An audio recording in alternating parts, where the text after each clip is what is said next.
नमस्कार, मनी गुरु की इस खास पेशकश में आप सभी का स्वागत है। मैं हूं स्वाति रायना। क्या ऐसा पोर्टफोलियो बनाना संभव है जहां बेहतरीन क्वालिटी के स्टॉक्स में निवेश का फायदा भी मिले, बाजार के जोखिम का कम असर भी पड़े और साथ ही निवेश में फ्लेक्सिबिलिटी का फायदा भी मिले? आज लंबी अवधि के ऐसे फंड की बात करेंगे जो मार्केट के हर मौसम में दे सकते हैं आपको मुनाफा। इसी पर खास चर्चा करने के लिए हमारे साथ हैं दो खास एक्सपर्ट्स, रूंगटा सिक्योरिटीज के हर्षवर्धन रूंगटा और आनंद राठी वेल्थ से ऋषिकेश पालवे हमारे साथ हैं। हर्षवर्धन, ऋषिकेश, बहुत स्वागत करते हैं आप दोनों का हमारे साथ आज मनी गुरु के इस खास कार्यक्रम में शामिल होने के लिए। हम ऐसे पोर्टफोलियो की बात करते हैं जो न सिर्फ एक सीजन बल्कि हर एक बाजार की चाल के हिसाब से आपको मुनाफा कमा के दें। क्योंकि हम वेल्थ क्रिएशन की जी बिजनेस पर बात करते हैं, इसलिए जानना समझना जरूरी है कि लंबी अवधि में वेल्थ क्रिएशन का ऐसा कौन सा फॉर्मूला अपनाया जाए, ऐसी कौन सी स्ट्रैटेजी अपनाई जाए जो कि मार्केट के हर मौसम में आपको मुनाफा कमा के दे। यही आज हम चर्चा करने वाले हैं हमारे दोनों खास एक्सपर्ट से। हर्षवर्धन, आपसे सबसे पहले हम समझना चाहेंगे वेरी पॉइंटेडली फर्स्ट, डिटेल में तो हम आगे चर्चा करेंगे जरूर। अगर एक वेल्थ क्रिएशन के फॉर्मूले के बारे में जब आप सोचते हैं लॉन्गर टर्म के लिए, तो वो कौन सा एक ढांचा आपको समझ में आता है एक पोर्टफोलियो का जिसका एक निवेशक को ध्यान रखना चाहिए? स्वाति, अगर हम लॉन्ग टर्म वेल्थ क्रिएशन की बात करें, मैं फिर से एम्फसाइज कर रहा हूँ लॉन्ग टर्म वेल्थ क्रिएशन की अगर हम कोशिश कर रहे हैं तो एक जो सिंह गुरु मंत्र है वो ये है कि आप अपने वेल्थ क्रिएशन की जर्नी में छेड़खानी ना करें, इंटरफियर ना करें। यकीन मानिए, अगर आपने अपना पोर्टफोलियो सही तरीके से डिजाइन किया है और शुरू आप करते वक्त एक जो जितना आपको ध्यान देना है, जितनी आपको रिसर्च करनी है, वो सब करके अगर आप अपना प्रोसेस शुरू करते हैं, उसमें अगर आप बाधा खुद ना डालें तो वेल्थ 100% आपकी लॉन्ग टर्म में क्रिएट होती है। अब ये क्वेश्चन उठता है कि ये कैसे मुमकिन है। हम ये नहीं कह रहे हैं कि आप अपना पोर्टफोलियो रिव्यू ना करें, हम ये सिर्फ कहने की कोशिश कर रहे हैं कि आप मार्केट को टाइम करने की कोशिश ना करें, कोई थीमेटिक सेक्टर या टैक्टिकल एलोकेशन ना करें। तो अगर आप एक लेमैन इन्वेस्टर हैं, और मैं यकीन मान रहा हूं कि हम एक रिटेल लेमैन इन्वेस्टर को एड्रेस कर रहे हैं आज की तारीख में, तो हम ये कह रहे हैं कि अगर आप अपना पोर्टफोलियो बनाते हैं जिसमें आपने मार्केट के हर एक सेगमेंट में, लार्ज कैप हो, मिड कैप हो, मल्टी कैप हो, आप अलग अलग सेक्टर्स में, अलग अलग सेगमेंट्स, मार्केट के सेगमेंट्स में आपने अपना निवेश किया है, अपनी रिस्क प्रोफाइल समझते हुए एलोकेशंस किया है, और वही आप सिर्फ कैटेगरी और अपने स्कीम्स को रिव्यू करें। उसमें मार्केट को टाइमिंग करने की या कोई उसको थीम को पकड़ने की या सेक्टर्स को पकड़ने की कोशिश ना करें और इंटरफियर ना करें, तो आपके वेल्थ क्रिएट होगा। जो आपका एक पॉइंटेड सवाल था कि लॉन्ग टर्म वेल्थ क्रिएशन की जर्नी में क्या वो एक ऐसा रूल है जो आपको ध्यान रखना चाहिए, तो वो है कि आप खुद अपनी वेल्थ क्रिएशन की जर्नी की बाधा ना बने। बिल्कुल, तो आप खुद अपने वेल्थ क्रिएशन की जर्नी की बाधा ना बने। और जो कुछ फॉर्मूला, जो कुछ स्ट्रैटेजी की बात की है यहाँ पर हर्षवर्धन ने, डाइवर्सिफाइड पोर्टफोलियो, हर एक कैटेगरी में अच्छा निवेश होना चाहिए, बैलेंस का निवेश होना चाहिए, कुछ ग्रोथ, कुछ वैल्यू स्टाइल फंड में निवेश, एक्टिव पैसिव फंड का एक मिश्रण होना चाहिए, एसआईपी से वेल्थ क्रिएशन आप कर सकते हैं। इस पर आगे हम और चर्चा करते हैं। पर ऋषिकेश, आपसे मैं यही सवाल जानना चाहती हूँ, आपकी नजर में एक wealth creation, longer term wealth creation का पोर्टफोलियो का जो फॉर्मूला है वो क्या रहना चाहिए निवेशकों के लिए? ये बहुत बेहतरीन सवाल है। सबसे पहली बात तो जब हम निवेश करते हैं तो निवेश ये सिर्फ मंजिल की ओर केंद्रित ना हो, और निवेश जो है ये एक उसके तरफ जाने वाला रास्ता भी इक्वली इम्पोर्टेंट होता है। ये सबसे पहली बात है। फॉर एग्जांपल, अगर हम निफ्टी या मार्केट्स की बात करें, जैसे हम कह रहे थे कि मार्केट्स जो है, अगर हम निफ्टी को देखें, 1994 में निफ्टी की स्थापना हुई। 1994 से लेके 2024 तक अगर हम पॉइंट टू पॉइंट रिटर्न देखें निफ्टी का, तो उसका रिटर्न आता है 12%। लेकिन अगर मैं उसमें से 5 साल जहाँ पे बेहतरीन रिटर्न्स आए थे, जो 40% से ऊपर थे, 40% से ऊपर थे, तो अगर मैं वो 5 साल अगर निकाल दूं तो निफ्टी का रिटर्न आता है करीबन 4 से 5%। तो सिर्फ मार्केट के ऊपर निर्भर रह के क्या हम निवेश कर सकते हैं? तो उसका उत्तर नहीं है। तो कैसे हम इसके ये बर्ताव को नकार कर सकते हैं, ये हमको देखना है। तो उसके लिए हमको एक पोर्टफोलियो होना जरूरी है। पोर्टफोलियो का मतलब क्या होता है? पोर्टफोलियो कुछ नहीं होता है, एक कॉम्बिनेशन होता है एसेट क्लासेस का, प्रोडक्ट कैटेगरीज का। जब हम उसका एक मिश्रण करते हैं तो ऐसा मिश्रण होना चाहिए कि वो भले वो एसेट क्लास हो या प्रोडक्ट कैटेगरीज हो, वो एक दूसरे की सहायता करनी चाहिए, ना कि एक दूसरे के प्रतिस्पर्धी बननी चाहिए। अगर अगर अगर वो एक दूसरे को सहायता देते हैं, तो क्या कहना चाह रहा हूँ कि अगर एक प्रोडक्ट अच्छा कर रहा है तो दूसरा अगर ठीक ना करे, तो पहला प्रोडक्ट अगर जिस दिन बुरा परफॉर्म करता है, तो दूसरे वाले प्रोडक्ट ने उठ के अच्छा परफॉर्म करना चाहिए। सो एक प्लान भी होना बहुत जरूरी है एक पोर्टफोलियो का निर्माण करने के टाइम पे। और जब आप पोर्टफोलियो निर्माण करते हैं, एसेट क्लासेस का मिश्रण करते हैं या प्रोडक्ट कैटेगरीज का मिश्रण करते हैं, अगर मैथमेटिकली देखे जाए तो उसका कोवेरिएंस और कोरिलेशन जो है वो कम होना चाहिए। अगर वो कोरिलेशन कम हो, तो वो अपोजिट डायरेक्शंस में जाएंगे और एक दूसरे को बुरे मार्केट के टाइम में सहायता देंगे। बिल्कुल। तो ऐसे एसेट क्लास का चुनाव करें जो कि जिनका आपस में डायरेक्ट रिलेशन ना हो। इक्विटी डेट का यहाँ पर हम रेफरेंस ले सकते हैं। मार्केट की चाल के हिसाब से इनका जो रिएक्ट करने का तरीका अलग होता है और इसमें भी और कई पॉइंट्स हैं जिनको ध्यान में रखने की ज़रूरत है, जिससे आप एक लॉन्गर टर्म वेल्थ क्रिएशन को अचीव कर सकते हैं। ये ऋषिकेश पालवे की राय हमारे लिए रही, हमारे निवेशकों के लिए। क्योंकि यहाँ पर एक बहुत ही इंपॉर्टेंट जो बेसिक एक आधार है किसी भी लॉन्गर टर्म वेल्थ क्रिएशन का, हर्षवर्धन, वो एक गोल बेस्ड प्लानिंग स्ट्रैटेजी रहती है। कई बार हम अपने इस पूरे निवेश के सफर में ये भूल जाते हैं कि हमने निवेश किस लिए किया था, और यही शायद वजह रहती है कि पिछले कुछ समय में जो एसआईपी के आंकड़े बढ़े जरूर हैं, पर उतने ही तेजी से, हम उतनी तेजी से अगर ना भी कहें, पर एक बढ़त हमने देखी जरूर पिछले कुछ समय में एसआईपी रुकने की भी। तो एक गोल को सेट करने का पैमाना निवेशक के लिए क्या रहे?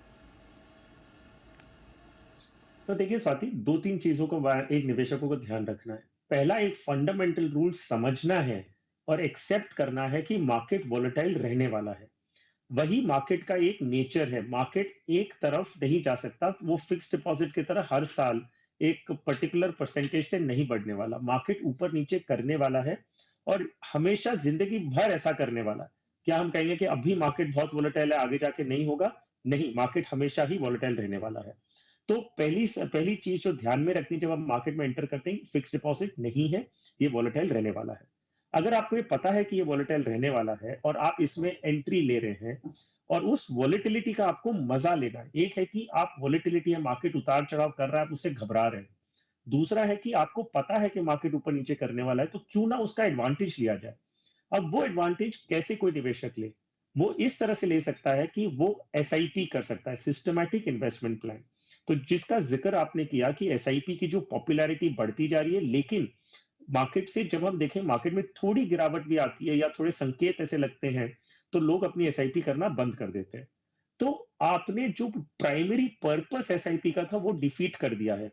क्योंकि आप ये जानते, जो पहला रूल था, हमें जानते हैं कि मार्केट ऊपर नीचे करेगा। इसी के लिए आपने एसआईपी शुरू की थी, व्हिच मीन्स कि अगर मार्केट गिरता है, तो आपको एसआईपी कंटिन्यू करनी है। आप सिर्फ मार्केट बढ़ते हुए में एसआईपी कर रहे हैं, तो आपका एक्चुअली नुकसान हो रहा है। जब मार्केट गिरता है और आप एसआईपी कंटिन्यू करते हैं, तो आपको कम एनएवी में ज्यादा यूनिट्स मिलने लगती हैं। तब आपका जो रुपी कॉस्ट एवरेजिंग का फायदा वो आपको मिलने लगता है। अगर मैं एक बहुत ही वेग तरीके से समझाऊं, अगर एक निवेशक है जिसने अपनी एसआईपी शुरू की है और उसके अगले 3 या 5 साल तक मार्केट या तो फ्लैट है या तो गिरा है, तो वो निवेशक 10 साल में ज्यादा पैसे बनाएगा कंपेयर टू अनदर निवेशक जिसने अपनी एसआईपी शुरू की और मार्केट ऊपर चढ़ने लग गया। तो जब आप एसआईपी शुरू करें, आप ऐसी उम्मीद रख सकते हैं कि अगले 3 साल तक शायद मार्केट नहीं चले, तो उसके लिए बेटर है आपके लिए। तो ध्यान रखिए, एसआईपी का फायदा आप तभी ले पाएंगे जब आप मार्केट के उतार और चढ़ाव दोनों में आप पार्टिसिपेट करेंगे, ना कि सिर्फ मार्केट जब ऊपर जा रहा हो। और यही वो एजुकेशन का फर्क आ जाता है। जो इन्वेस्टर्स पास्ट रिटर्न देके मार्केट में आते हैं, वो देखते हैं कि पिछले 1 या 2 साल में 20%, 30% रिटर्न मिला है, तो मैं भी इन्वेस्ट करना शुरू करूं। और वो समझते हैं कि अगले साल में भी उनको वैसा ही रिटर्न मिलेगा। जब ऐसा नहीं मिलता है, तब वो सोचने लग जाते हैं, इससे अच्छा तो मैं एफडी कर लेता, मुझे तो 7% उधर मिलता ही मिलता। तो ये एक इक्विटी मार्केट एफडी नहीं है। इक्विटी मार्केट का काम करने का तरीका अलग है। इक्विटी मार्केट लॉन्ग टर्म में आपको इन्फ्लेशन से बेटर रिटर्न देता है, लेकिन आपको लॉन्ग टर्म के लिए मार्केट में बने रहना जरूरी है। हर एक लेवल पे आपको इन्वेस्ट करना है, उसी के लिए एसआईपी है। अगर आप मार्केट लेवल देख के एसआईपी बंद कर रहे हैं, तो आप अपने आप का बहुत बड़ा नुकसान कर रहे हैं। और जो थीम मैंने आपको स्टार्टिंग में बताई थी कि आप खुद अपनी वर्धन, आपके बात से यही समझ में आ रही है कि निवेश में कैसे एक जो चीज़ है दूसरी चीज़ से इंटरकनेक्टेड है। आप एक गोल बेस्ड प्लानिंग करते हैं, गोल बेस्ड प्लानिंग के लिए आप एसआईपी को चूज़ करते हैं, एसआईपी का तरीका चुनते हैं। एसआईपी अगर बीच में रोक देंगे तो आपके लॉन्ग टर्म वेल्थ क्रिएशन का जो पूरा प्लान है वो फेल हो सकता है। तो ये बहुत सारे पॉइंट्स हैं जिसको हर्षवर्धन हमें बताने की कोशिश यहाँ पर कर रहे हैं। और इसी में एक बहुत इंपॉर्टेंट वेल्थ क्रिएशन की जर्नी में जो बात ध्यान में रखने लायक है ऋषिकेश, वो है एसेट क्लास स्ट्रैटेजी। हम कई बार एक एसेट क्लास में इतना ज्यादा निवेश कर बैठते हैं कि हमें लगता है कि यहीं से हमें फायदा मिलेगा, लेकिन ऐसा होता नहीं है, क्योंकि कोरिलेशन बिल्कुल वैसा ही है जैसा आपने इक्विटी डेट का बताया। इसलिए मैं आपसे ये जानना चाहती हूँ, वेल्थ क्रिएशन जर्नी में एसेट क्लास का संतुलन कितना जरूरी है, वो संतुलन बिठाए कैसे? वेल्थ क्रिएशन जर्नी में एसेट क्लास का संतुलन करना बहुत जरूरी है। एक स्टडी हुआ था, काफी इंटरेस्टिंग स्टडी था 1991 में। 3 इकोनॉमिस्ट थे, फंड मैनेजर्स थे, ब्रिंसन, सिंगर और बी बोवर। इन्होंने एक स्टडी किया था जिसमें उन्होंने रिग्रेशन का इस्तेमाल किया था। उसमें से ये पता चला कि 93% of returns is dominated by asset selection और asset allocation. 5% is allocated to security selection and 2 to 3% is allocated to market timing. तो अगर आप देखो तो 93% जो है वो एसेट एलोकेशन के ऊपर निर्भर होता है। जैसे आपने कहा कि संतुलन होना बहुत जरूरी है। इक्विटी, सबसे पहले तो कितने एसेट क्लासेस अवेलेबल है इंडिया में? 4 एसेट क्लासेस सबसे ज्यादा पॉपुलर है। ग्रोथ में है इक्विटी और रियल एस्टेट, और अगर कंजर्वेटिव देखा जाए तो गोल्ड और डेट है जिनको कंजर्वेटिव माना जाता है। तो इसका कॉम्बिनेशन होना बहुत जरूरी है। अगर ग्रोथ में आपको सिलेक्ट करना है तो आपको इक्विटी सिलेक्ट करना है, रियल एस्टेट के सिलेक्ट करना है, इसका आपने जांच कर लेनी चाहिए। हमारे हिसाब से इक्विटी काफी प्रॉमिसिंग लग रहा है। ये सिक्लिकल एसेट्स होते हैं। इक्विटी का साइकिल जो अभी दिख रहा है वो काफी प्रॉमिसिंग लग रहा है। रियल एस्टेट का जो साइकिल है वो इतना प्रॉमिसिंग है नहीं आज की तारीख में। गोल्ड और डेट में अगर देखा जाए तो फ्रॉम स्टेबिलिटी के पर्सपेक्टिव से देखा जाए तो डेट काफी स्टेबल रिटर्न दे सकता है। 7-7.5% की गुंजाइश हो सकती है, वो भी गवर्नमेंट बॉन्ड जैसे। अगर आप गवर्नमेंट बॉन्ड्स में डालते हो 7-7.5% आपको मिल सकता है।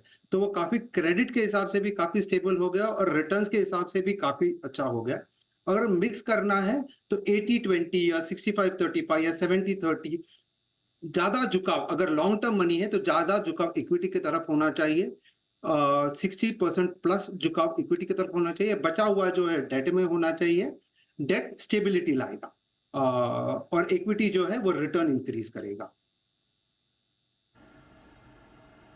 बिल्कुल। तो हर एक एसेट क्लास का अपना काम है, अपनी जगह है पोर्टफोलियो में, जिसको अपने रिस्क एपेटाइट के हिसाब से आपको चुनना है। और एक जो हम कह सकते हैं एक फॉर्मूला, हर किसी पे वैसे फॉर्मूला फिट नहीं बैठता है, लेकिन एक हम अगर आइडियल एक सिचुएशन की बात करें तो उस रेशो को भी ऋषिकेश ने बताया कि इक्विटी टू डेट का रेशो आपके पोर्टफोलियो में कितना होना चाहिए। एक ब्रेक के लिए यहाँ पर रुकेंगे। ब्रेक के बाद लॉन्ग टर्म वेल्थ क्रिएशन के हमारे एक्सपर्ट से हम जानेंगे उनके पसंदीदा फंड्स कौन से हैं। इसलिए बने रहिए हमारे साथ और देखते रहिए मनी गुरु।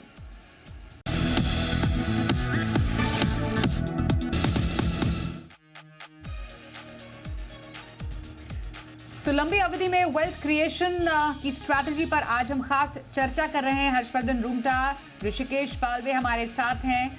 और हर्षवर्धन, अब आपसे जानेंगे, हमने ये समझा कि एक डाइवर्सिफाइड पोर्टफोलियो होना कितना ज़रूरी है, गोल बेस्ड प्लानिंग कितनी इंपॉर्टेंट है, एसआईपी एक लॉन्ग टर्म वेल्थ क्रिएशन के लिए क्यों कारगर साबित होती है, एसेट क्लास सिलेक्शन क्यों इंपॉर्टेंट है। उसमें भी अगर हम डीपर लेवल पर जाएं तो कैटेगरी सिलेक्शन भी बहुत इंपॉर्टेंट है। वो इसलिए भी जानना समझना ज़रूरी हो जाता है कि पिछले कुछ टाइम से जो हमने बाजार में हलचल देखी है वो इसी का नतीजा रही है, क्योंकि निवेशकों ने किसी एक पर्टिकुलर कैटेगरी को दूसरी कैटेगरी से ज़्यादा तरजीह दी। अपने पोर्टफोलियो रिस्क एपेटाइट को शायद कई लोगों ने नज़रअंदाज भी किया हो। स्मॉल कैप मिड कैप में बेतहाशा निवेश हुआ। अब धीरे धीरे करके वो थोड़ा करेक्शन की तरफ आ रहा है। तो इसलिए कैटेगरी सिलेक्शन के पैमाने कैसे होने चाहिए?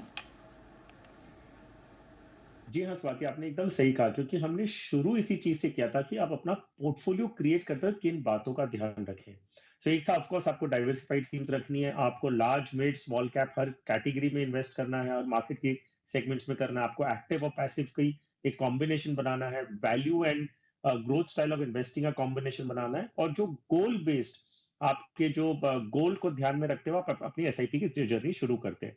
सो इन्हीं बातों को ध्यान में रखते हुए मैंने एक मॉडल पोर्टफोलियो बनाया है, जिसमें growth, value, passive, active, large, mid, सारे सब कुछ आ जाता है जो मैंने अभी बात की थी आपसे। So ABSL Nifty 50 equal weight index fund, Parag Parikh flexi cap, White Oak mid cap fund, Motilal Oswal Nifty 50 mid cap 150 index fund, sorry Motilal Oswal फिर से दोहरा रहा हूँ, Motilal Oswal Nifty mid cap 150 index fund और ICICI Pru multi cap fund. तो ये एक पोर्टफोलियो है जिसमें आपको value, growth style, large, mid, small सब आ गया आपके पास।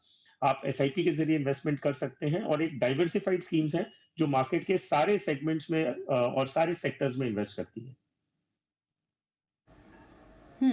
मैं हर्षवर्धन आपके फंड सिलेक्शन पर एक राय जानना चाहती हूँ। आपने एक इंडेक्स फंड चूज किया, जो आपने एक मॉडल पोर्टफोलियो जिसकी बात कही, एक फ्लेक्सी कैप इसमें है, मिड कैप में ही एक एक्टिव फंड भी, एक पैसिव फंड भी, और एक प्योर मल्टी कैप फंड। इस फंड सिलेक्शन के पीछे आपकी क्या सोच रही है, जिसमें आपने एक एक्टिव, पैसिव और एक ही कैटेगरी का एक्टिव और पैसिव स्ट्रैटेजी को चुना? स्वाति, मिड कैप कैटेगरी की बात करते हैं। सो मिड कैप में 150 कंपनीज आती हैं जो मिड कैप इंडेक्स का हिस्सा बनती हैं। जब आप वो मिड कैप इंडेक्स लेते हैं एज एन इन्वेस्टर, आपके पास वो सारी 150 कंपनियां जो इंडेक्स का जितना इंडेक्स में वेटेज है वही वेटेज आपके पास अपने पोर्टफोलियो में आ जाती है। तो जब मिड कैप इंडेक्स में कोई भी रिटर्न आएगा उसको आप मिस नहीं करेंगे। लेकिन मिड कैप जो सेगमेंट है उसमें स्टॉक सिलेक्शन बेसिस पे आपको इंडेक्स से बेटर अल्फा जनरेट करने की अपॉर्चुनिटी मिलती है। अब वो होगी नहीं होगी वो तो लॉन्ग टर्म में पता चलेगा, क्योंकि फंड मैनेजर के स्किल्स के ऊपर आता है। तो जब आप एक एक्टिव फंड लेते हैं उसमें आपके पास एक लिबर्टी होती है कि फंड मैनेजर उसमें थोड़ा कॉन्सेंट्रेटेड, 150 कंपनियों का नहीं, वो थोड़ा कॉन्सेंट्रेटेड पोर्टफोलियो बनाएंगे और कोशिश करेंगे कि वो इंडेक्स को बीट करे। अगर वो उसमें कामयाब होते हैं तो वो आपके रिटर्न्स में रिफ्लेक्ट करेगा। दूसरी बात, मिड कैप में जो mid cap fund active schemes हैं उसमें मैंडेट है कि आपको 65% आपको मिनिमम मिड कैप की कंपनीज खरीदनी है। बाकी फंड मैनेजर के पास चॉइस होता है कि वो दूसरे मार्केट सेगमेंट्स में से भी इन्वेस्ट कर सकते हैं, लार्ज कैप या स्मॉल कैप में से इन्वेस्ट कर सकते हैं। तो इधर भी आपको एक थोड़ा मौका मिलता है कि आप फंड मैनेजर पे उतना भरोसा करते हैं कि भाई अगर वो मुझे इंडेक्स से ज्यादा रिटर्न दे सके, अगर ना दे सके तो ऐसा नहीं है कि आप इंडेक्स की रैली को मिस कर देंगे क्योंकि आपने इंडेक्स फंड भी ले रखा है। सो इसी तरह से कॉम्बिनेशन, वैसे ही लार्ज कैप में आप देखें हमने निफ्टी 50 इक्वल वेट लिया है और पराग पारेख फ्लेक्सी कैप लिया है, जो बेसिकली ऑल फ्लेक्सी कैप्स आज की तारीख में ज्यादा वेटेज लार्ज कैप की तरफ है। तो आपके पास और एक मल्टी कैप है जिसमें आपको स्मॉल कैप भी उसमें 25% मिनिमम आ जाता है। तो ये सारी स्कीम्स की कॉम्बिनेशन अगर आप देखेंगे, एक्टिव पैसिव दोनों स्ट्रैटेजी आपके पास हो गई, आपके पास value and growth oriented investment style हो गई, तो और डाइवर्सिफाइड है सारी, कोई भी थीमेटिक या सेक्टर फंड्स नहीं है। तो आपको मार्केट के सारे सेगमेंट्स में, सारे सेक्टर्स में आपको एक्सपोजर मिलता है। और इन्हीं फंड से जब आप गोल बेस्ड आपको एक गोल लक्ष्य बनाते हैं कि 10 साल, 15 साल या 20 साल बाद आपको पैसों की जरूरत है, उससे आप जब एसआईपी के जरिए शुरू करेंगे तो आप अगर फिर से देखेंगे कि इंडेक्स में आपको कोई भी ट्रैकिंग करने की जरूरत या रिव्यू करने की जरूरत नहीं है। सिर्फ एक्टिव फंड को आप अपने पैसिव से आप सामने सामने कंपेयर कर पाएंगे कि 5 साल बाद आपका एक्टिव मिड कैप ने क्या रिटर्न दिया और इंडेक्स ने क्या दिया। तो आपको कहीं और बाहर जाने की भी जरूरत नहीं है। सो ये एक रिटेल इन्वेस्टर के लिए एक मॉडल पोर्टफोलियो मैंने बना के उनकी गोल based long term minimum 8 to 10 years का टाइम होराइजन हो तो ये पोर्टफोलियो आप बना के शुरू कर सकते हैं। बिल्कुल, तो ये हर्षवर्धन रूंगटा का वेल्थ क्रिएशन का फॉर्मूला है, जिसमें उनके पसंदीदा 5 फंड्स, उसके पीछे उनकी क्या सोच रही है और कैसे उन्होंने एक डाइवर्सिफाइड पोर्टफोलियो बनाया है। मैं ऋषिकेश आपसे जानना चाहती हूँ कि आपके पोर्टफोलियो में निवेशकों के लिए ऐसे कौन से फंड शामिल किए जा सकते हैं जो कि एक लॉन्ग टर्म वेल्थ क्रिएशन के लिए काफी ज्यादा कारगर साबित हों? तो स्वाति जी, मैं कहना चाहता हूँ कि जब आप इक्विटी म्यूचुअल फंड्स में निवेश करते हो तो सबसे पहली चीज़ ये जाननी ज़रूरी है, जैसे रुंगटा साहब ने सही कहा कि अल्फा जनरेशन जो है वो आपका ऑब्जेक्टिव होना चाहिए, क्योंकि निफ्टी पे किसी का रोक नहीं है कितना आगे बढ़ेगा, कम बढ़ेगा, लेकिन म्यूचुअल फंड सिलेक्शन ऐसा होना चाहिए ताकि आप 2 से 3 तक का अल्फा बना सकते हो। तो 2018 में 15 कैटेगरीज़ आई थी जो सेबी ने इंट्रोड्यूस की थी। उसमें से मैं कुछ कैटेगरीज़ कहूँगा यहाँ पे। एक है ICICI Pru large and mid cap, दूसरा है एचडीएफसी फ्लेक्सी कैप फंड, तीसरा है कोटक मल्टी कैप फंड, चौथा है एसबीआई कॉन्ट्रा फंड और पांचवा है Invesco India small cap fund. So ये 5 फंड में निवेश करना चाहिए अगर आपका लॉन्ग टर्म ऑब्जेक्टिव है, आपका अगर लक्ष्य लॉन्ग टर्म का है। तो ये चुना हुआ है हर एक कैटेगरी में से अक्रॉस द 15 कैटेगरीज जो सेबी ने इंट्रोड्यूस की थी, उसमें से ये 5 कैटेगरीज है जिसमें आपने निवेश करना चाहिए। ऋषिकेश, आपकी सिलेक्शन में लार्ज एंड मिड कैप, जिसमें आप लार्ज और मिड कैप का एक्सपोजर ले सकते हैं, फ्लेक्सी कैप से भी, क्योंकि मोस्टली हम देखते हैं कि ज़्यादातर जो फ्लेक्सी कैप्स होते हैं वो लार्ज कैप बायस्ड होते हैं, लार्ज कैप का ज़्यादा पोर्शन इसमें होता है, तो इसमें भी लार्ज कैप का उनको एक्सपोजर मिल जाएगा। मल्टी कैप में अगेन लार्ज मिड और स्मॉल कैप है, मिनिमम 25% का एक्सपोजर होता ही है इनमें, कंपलसरी इनमें वेटेज होना चाहिए, और एक स्मॉल कैप आपने रखा है। कॉन्ट्रा फंड को इसमें शामिल करने के पीछे आपकी राय क्या रही है? तो सबसे पहली बात तो ये है कि लार्ज कैप, मिड कैप और स्मॉल कैप, ये तीनों जो कैटेगरीज है इसमें निवेश होना जरूरी है। जैसे आपने सही फरमाया कि लार्ज कैप और मिड कैप में भी लार्ज कैप मिड कैप का इन्वेस्टमेंट होता है, फ्लेक्स कैप में भी लार्ज कैप का इन्वेस्टमेंट होता है, मल्टी कैप में भी होता है। तो अंडरलाइन कितना एक्सपोजर हो रहा है ये जानना बहुत जरूरी है। तो हम कहते हैं कि लार्ज कैप जो है वो 50 से 55% इन्वेस्टमेंट लार्ज कैप में होना चाहिए, 30% करीबन मिड कैप में होना चाहिए और 20% अब हम कह रहे हैं कि स्मॉल कैप में होना चाहिए, क्योंकि स्मॉल कैप की काफी अच्छी रैली हो चुकी है। अब आते हैं एसबीआई कॉन्ट्रा की तरफ। हमने जो 15 कैटेगरीज देखी थी उसमें से हमने कुछ कैटेगरीज निकाल दी, 6 कैटेगरीज निकाल दी और हमने कहा कि ये 9 कैटेगरीज में फोकस करेंगे। उस 9 में से ये 5 कैटेगरीज है जो हमने शॉर्टलिस्ट की है। ये 5 कैटेगरीज जो है इनका कॉम्बिनेशन जो है, अगर ये कॉम्बिनेशन देखा जाए तो इनका पोटेंशियल अल्फा जनरेट करने का काफी हाई है, 2 से 3% अल्फा जनरेट करने का पोटेंशियल है for a longer period of time. तो इसके वजह से ये मिश्रण हमने चुना हुआ है। बिल्कुल। तो ऋषिकेश और हर्षवर्धन दोनों के लॉन्ग टर्म वेल्थ क्रिएशन के पोर्टफोलियोज में काफी ज्यादा डाइवर्सिटी हमने देखी है, जिसमें large, mid, small, passive strategy, active strategy, Contra, तो ये सब फ्लेवर मौजूद हैं। आपको अपने जोखिम क्षमता, अपने गोल के हिसाब से ऐसे किसी पोर्टफोलियो को अपनाना चाहिए। हमारे एक्सपर्ट्स ने इन फंड्स को क्यों चुना, इसके पीछे का जो कारण है वो उन्होंने बताया। आपको क्या सूट करता है, आपके पोर्टफोलियो को क्या सूट करता है, आप अपने हिसाब से ऐसे फंड्स का चुनाव करें, और कुछ एग्जाम्पल्स तो हमारे आज के एक्सपर्ट्स ने दिए ही हैं आपको। बहुत धन्यवाद हर्षवर्धन और ऋषिकेश, आप दोनों काम करेंगे हमारे साथ आज के इस लॉन्ग टर्म वेल्थ क्रिएशन के इस कार्यक्रम में शामिल होने के लिए। मनी गुरु में बस इतना ही, रुकेंगे एक ब्रेक के लिए, देखते रहिए जी बिजनेस।